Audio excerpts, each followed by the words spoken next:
Police बदमाश और चोरों पर कार्रवाई करती है, उन्हें जेल में डालती है, लेकिन इन चोर और डकैतों को देखकर पुलिस वाले ही डकैत और चोर बन जाएं तो क्या करें।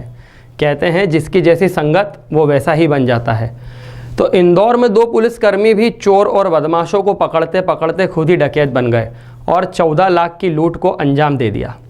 दरअसल पूरी खबर इंदौर के चंदन नगर थाने की है, जहां पर लूट का एक अजीबोगरीब मामला सामने आया, जहां 2 सिपाहियों ने लूट की वारदात को अंजाम दिया, जिसके बाद आला अफसरों पर सेवा से बर्खास्त कर हवालात में डालकर विभागीय जांच उनके ऊपर बिठा दी गई है। लूट में शामिल होने वाले सिपाहियों की शिनाख्त के लिए डीसीपी ने पूरे थाने के स्टाफ को कतारबद्ध खड़ा कराकर परेड कराई और पुष्टि होते ही अधिकारियों ने चंदन नगर थाने के दोनों सिपाहियों को तत्काल वर्दी उतरवाई और गिरफ्तार कर हवालात में डाल दिया। अब आपको बताते हैं कि आखिर इन दोनों पुलिसकर्मियों ने क्या किया था।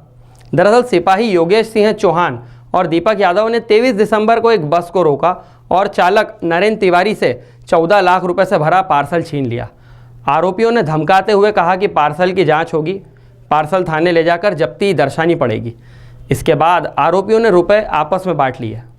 मंगलवार को टीआई इंद्रमणि पटेल ने बस चालक नरेंद्र तिवारी को पूछताछ के लिए बुलाया तो राज पर से पर्दा उठ गया और बस चालक ने कहा कि रुपए पुलिस वालों ने ही लूट लिए हैं।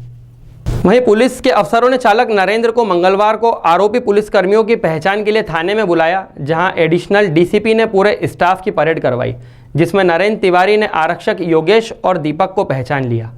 पुलिस ने महिला यात्रियों से भी इसकी पुष्टि की। उन्होंने कहा कि पुलिसकर्मियों ने करीब 20 मिनट तक बस की तलाशी ली थी। सख्ती से पूछताछ करने पर सिपाही टूट गए और कहा कि गलती हो गई, हम कम समय में ज़्यादा पैसा कमाना चाहते थे, इस वजह से इस घटना को हमने अंजाम दिया। हमें लगा था कि बस ड्राइवर हमारी धमकियों से डर जाएगा और किसी को कुछ बताएगा नहीं। अब दोनों आरोपी पुलिसकर्मी सलाखों के पीछे हैं। फिलहाल के लिए एसबीडी न्यूज़ चैनल में इतना ही। हमसे जुड़े रहने के लिए चैनल को सब्सक्राइब करें, लाइक करें, शेयर करें। ये थाना चंदन नगर में जो कि पंजाब ट्रेवल्स की बस है, जो कि इंदौर से अहमदाबाद जाती है। 23 तारीख को ये पंजाब से अहमदाबाद जा रही थी। तभी द्वारा अच्छा जो कि बीट में थे योगेश और दीपक, जो कि इनके द्वारा बीट में थे, उनके द्वारा बस को रोका गया और इनके द्वारा बताया गया, जो कि फरियादी जो ड्राइवर और जो अंकित जैन है जिसका पैसा, उसके द्वारा बताया गया कि एक पार्सल उसने भेजा था अहमदाबाद के लिए। ड्राइवर ने अपने पास रखा था उस पार्सल को केबिन में, और जब उसकी पार्सल की तलाशी ली गई तो उसमें पैसे मिले। तो इन दोनों आरक्षकों के द्वारा ये बताया गया कि आपको थाने चलना होगा, इसकी जब्ती की जाएगी। उनसे बात की गई, ये थाने नहीं गए। उसके बाद इनके द्वारा जब्ती भी नहीं की गई।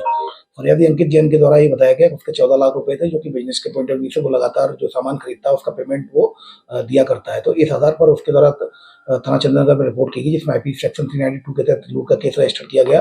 और फिलहाल प्रथम दृष्टया जो प्रारंभिक इन्वेस्टिगेशन है और जो साक्ष्य हैं, जो प्रथम दृष्टया जो साक्ष्य मिले हैं, वो दोनों आरक्षकों के खिलाफ टेक्निकल एविडेंसेज मिले हैं। उनके साक्ष्य के आधार पर दोनों आरक्षक जो चंदन नगर के हैं उनको आरोपी बनाया गया है, लूट का आरोपी, और उनसे पूछताछ की जा रही है। अभी रकम 14 लाख जो लूटी गई वो बरामद नहीं हुई है। फिलहाल प्रथम दृष्टया इनको आरोपी बनाया गया है, ऐसा पूछताछ जारी है। इसके अलावा विभागीय कार्रवाई भी इनके साथ की जा रही है। पूछताछ में क्या बात सामने क्या उनके द्वारा एक्सेप्ट नहीं किया गया है, और चूंकि जो टेक्निकल एविडेंसेज और जो प्रारंभिक जो साक्ष्य उनके आधार पर उनको प्रथम दृष्टया आरोपी बनाया गया है, इन्वेस्टिगेशन में आए हुए तथ्यों के आधार पर कार्रवाई की जाएगी।